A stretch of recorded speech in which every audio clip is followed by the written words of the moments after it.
So, as I said to you earlier, I want to really focus in on your abilities and your skills in Microsoft Word and your ability to move images around in Microsoft Word. So what you're going to do is you're going to open up a new document, and when you go into that new document, the first thing you're going to do is you're going to go to page layout, and for any of the DCG sheets, I want them to be A3 in size, and you're going to go to orientation, you're going to make them all landscape. So if I zoom out there, there's your zoom out button. This is the page I'll have. Okay? When you're talking about bringing a photo in, so I said if we're talking about the bottles being your project, that was actually earlier, then go to Chrome or go to Bing, whichever browser you're using, open up an image, right click here, you can go to copy image, and make sure you say copy image and not copy image address. Okay? Then what you're going to do is you come into your Word document and Control V is the first thing you're going to do. When you do that, what you have is you have this image here, you can select it, but the issue at the moment is that you can't move it. You can't do much with it other than maybe resize it, and the way you would possibly have moved these all along is going up here and pressing the enter button to move it down. What I'll tell you is there's a much better, more effective way of moving an image. So if we select that, you'll get this new toolbar up here saying picture format. Now this will only work provided you're using the Microsoft app, not the Microsoft Online or the Microsoft Word Online. You need to be using the app to get this to work properly. When you go into your picture tools, go to format, and the first thing you're going to do then is you're going to select a position. It does not matter where you put this on the page. You'll see if I go around there, it'll move.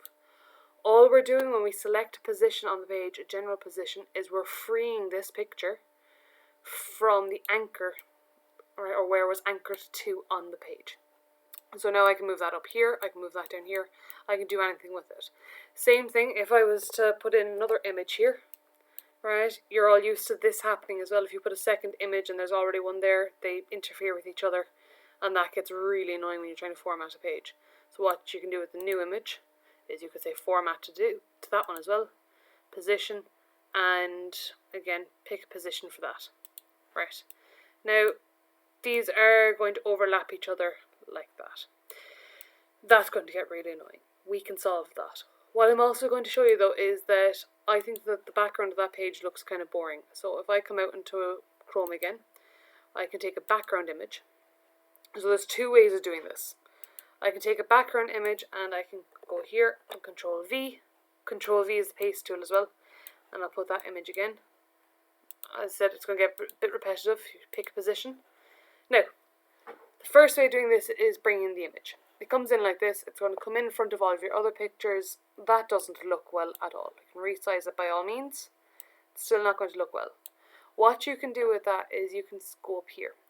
And you see these tools here where they say, oh, you can bring the picture forward towards you, or you can send it backwards.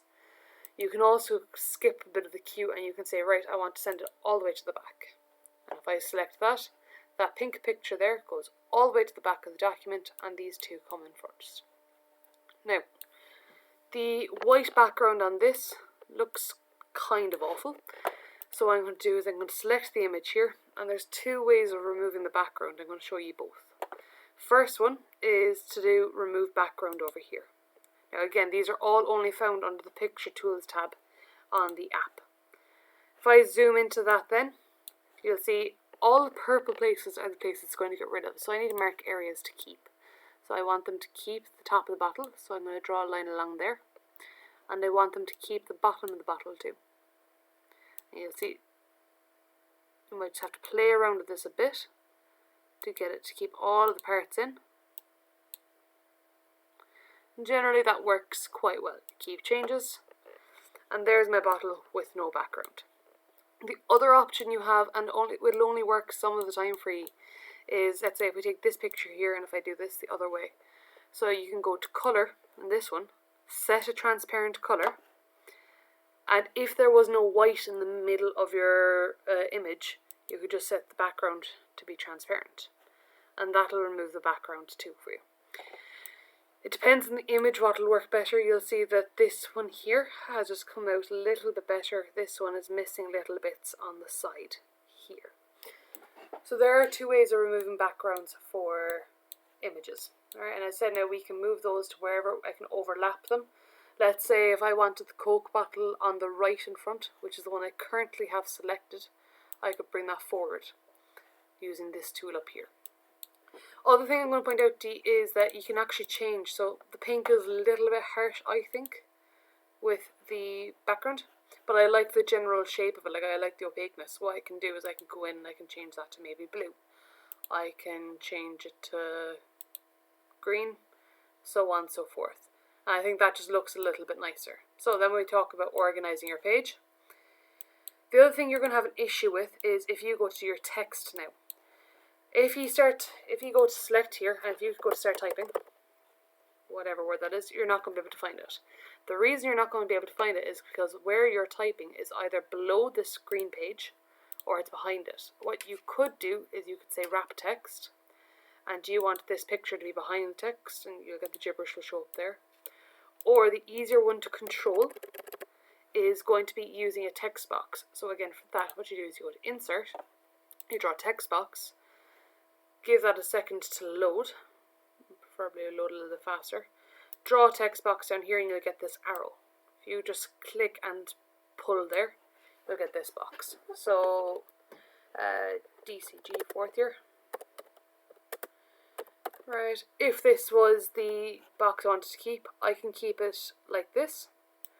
Honestly, I think the white background's a bit ugly on it. You can have a look at the pre-given ways of editing these for yourselves.